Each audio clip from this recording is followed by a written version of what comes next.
What's up, everybody? Happy Monday. Hope all you're having a great day so far. Getting into this episode of Y&R. Listen, Mariah. I totally respect that she's a good friend to Kyle, and I get that she's trying to be a good friend to him by, trying to put Summer in her place or whatever. It kind of annoyed me, though, that when Mariah went to Jabo to drop off a gift for Kyle for his new position as co-COO, it was funny because she wasn't happy to run into Summer. I'm like, if you're not happy to run into Summer, then stay the hell out of Jabo. Like, everybody knows Summer works at Jabo. So if you go to the office, chances are you're going to run into Summer. So if you don't want to run into her, stay the hell out of the company. Why not just text Kyle or call Kyle to see where he is? You know what I mean? Or tell him, meet you somewhere. Simple. You have an office. Why not call Kyle and tell him to meet you at your office if you don't want to run into Summer? Just food for thought. Like I said, I get that she's trying to be a good friend. She's trying to make sure, Summer's not trying to push up on Kyle or whatever. I get it. But she do need to mind her business on certain aspects. Like, what goes on between Summer and Theo is not her business. Is really not her business at all. They decided to take a break, or Theo decided to take a break, and that's the end of that. Mariah just needs to mind her business. So, anyway, moving on from that. Abby came up with some elaborate plan. So Abby came up with this plan to flush Phyllis out, or to get rid of Phyllis, by staging the robberies. She hired people to pretend like they were being robbed. And I did notice that she never called the police. And I was always baffled by that in the beginning. I was like, why the hell didn't she call the cops? But Chance claims that he been knew that Abby was lying about the robberies. Perhaps he did, perhaps he didn't. But the plan worked. She got to fire Phyllis. What annoyed me a little bit was she offered Chance the job as head of security at the Grand Phoenix. I don't get it. Like, why would he even entertain the idea of taking that position? Like, he's a federal agent. Like, why would you? To me, that's a step down. That's going backwards, not forward. You know what I'm saying? Like, you rather work as a head of security for a hotel rather than being a federal agent who gets to go deep undercover to catch real criminals. I'm just saying, like, it's not even a decision I would have to think about. Like, I would keep my position. You know what I'm saying? Like, I don't want to be no damn head of security, especially if I'm coming from a federal agent. Like, no. Like, that's not even something I would entertain, probably. More than likely, I wouldn't. I definitely like the chemistry, though, between Chance and Abby. I think they could make a good couple. A Chancellor and a Newman getting together? Why not? So anyway, moving on from that. Phyllis is a hot mess. Like, she's trying to run around and get Amanda to represent her in a lawsuit against Abby or whatever for, I guess, wrongful termination. And it's so funny because Phyllis sitting there talking about, all she did was made some tweaks to the security system to make it more user friendly. How are you making it user friendly when you're the only user that knows how to use it? So that's not making it user friendly. Phyllis was the only person who operated that security system. So how is it making it more user friendly? You're the only one who uses it. But Amanda refused to represent her, though, because she was like, basically, Phyllis is toxic as hell, and she doesn't want to deal with another high-profile drama case. And she was like, this shit could take months. It could take years in the court system, which it can. And there's no guarantee that Phyllis is going to win this case. And Amanda is not trying to take a case that she knows she can't win. Like, she's not trying to do that. Like she said, it's only a 50-50. So it's a toss-up. And she's not trying to take that gamble. So, of course, Phyllis is pissed off because she won't take the case or whatever. Phyllis is just high drama. That's all she is.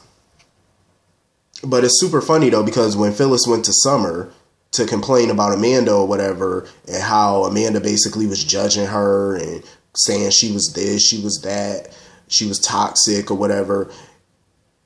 And Summer basically asked her, why do you care so much? what somebody thinks about you or what somebody say about you. Like, why do you care?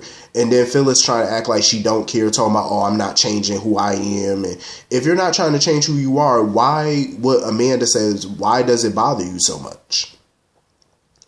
And then that little walk down memory lane that she had with Nick and stuff, you know, it just seems to me like Phyllis does care what people think about her. She just puts up a facade like she doesn't. Because trust me, a person who don't care about what another person thinking of, it wouldn't faze you.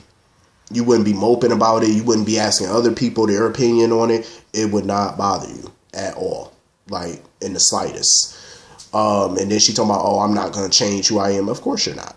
Of course you're not. And this is why sometimes Phyllis keeps falling flat on her face, because you want to be sneaky, you want to be conniving, and you get mad at everybody when they outfox you and you try to fox them. You know what I mean? And they outsmarted your ass. Something that you tried to do to them. And that's exactly what she tried to do with Chelsea and Abby. She tried to outsmart them by using that security system. And it's that same system that got you fired. They Abby outsmarted you. Beat you at your own little game.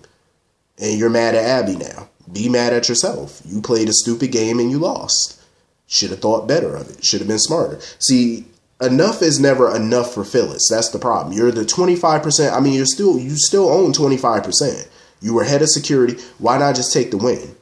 Why try to take it a step further and blackmail them or get some leverage against them so you can take 100%? See, that's what happens when you get greedy. It backfires. 9 times out of 10, it's going to backfire when you try to get greedy and try to double dip. And that's what she don't understand. Like, take responsibility for your actions instead of sitting around moping and doom and gloom. Like, it just doesn't work. Like, just take the win where you can get it. I definitely believe that Summer still has a thing for Kyle. I definitely think she is. I think she does. I think that she's just trying to hide it or whatever because she doesn't really want to mess up his marriage. And, I get it. But I do believe she still has feelings. I think her and Phyllis are just all over the map right now. Like, the way they talk a good game about how they feel about something and try to put up this facade. But when after Phyllis left, you could see that they both had this troubled look on their face. Phyllis had a troubled look. Summer had a troubled look because they weren't being completely honest with each other about how they both really felt about their separate situations. Phyllis sitting there talking about, oh, I'm doubling down now. I'm not going to change. But she looked troubled. And that look on her face looked like, she doesn't really believe everything she's saying. Same thing with Summer. They don't believe everything that they're saying. You know what I mean? Like, they don't believe it. But they're trying to stay strong. They're trying to put up a facade like they believe it. You really don't. So anyway, moving on from that. This whole mess with Amanda, Sinclair, and Elena, and Devon is just getting messier by the second. I just feel like a lot of them are not being honest. Elena's not being honest with herself. She's not being honest with Devon. Amanda is definitely not being honest about what the hell she up to with this tracking device and who she's tracking. Devon is not being honest about his feelings. As far as Amanda goes, it's just a lot of people just not being honest about shit. And they're not communicating. My problem with Elena is she's making it seem like Devon is so obsessed with Amanda that he's not paying Elena any attention or anything. And that's so not true. Devon has been paying attention to Elena, but he still has a lot on his mind. You know what I mean? And it's not just all about the billions that he gave away. Like, he was doing good things with that money. But Elena is just super insecure. Now, don't get me wrong. I get Elena's point of view on this. You know what I mean? I do, but I do feel like she needs to be a bit more understanding to Devon's situation, because here this woman is barely a year after his wife's death, and she comes to town looking just like his deceased wife, and you think he's not supposed to bug out about that? And now you're trying to say, oh, are you attracted to her? If you're not attracted to her, then that means you're obsessed with her. I don't think he's obsessed with her. I think he's just trying to figure out why is she there and why she looks like Hillary. Who wouldn't want to know that? Somebody pops up in town a year after your wife died and they look exactly like your wife, like a carbon copy. You wouldn't want to know who that person is, where they came from, what their background is. That's not obsession. You know what I'm saying? You want to know, and she's entangled herself into Devon's business with the will and all that. So of course he wants to know who she is, where's she from, who she related to, why does she look like Hillary? Of course he's going to want to know that. That doesn't mean he's obsessed. Anybody would want to know. They're not going to let that go. You know, and I feel like Elena needs to be a bit more understanding of that. I do like the fact that she did go up to, you know, Amanda, try to have an adult conversation with her without all the antagonistic stuff and all that, because I felt like that was her biggest mistake from day one, was always being antagonistic towards Amanda. I felt like, you know, never let somebody see you sweat. Never, you know, let them see that they are in your head. You know what I mean? And that's what Elena has trouble doing. And that's what she did. So I'm glad she changed up her tactic. She changed up her approach. It was smart. But, you know, Devon does need to be a little bit more understanding of Elena too. You know what I mean? Like, he definitely does. But at the same time, I think they just need to communicate better and understand each other better.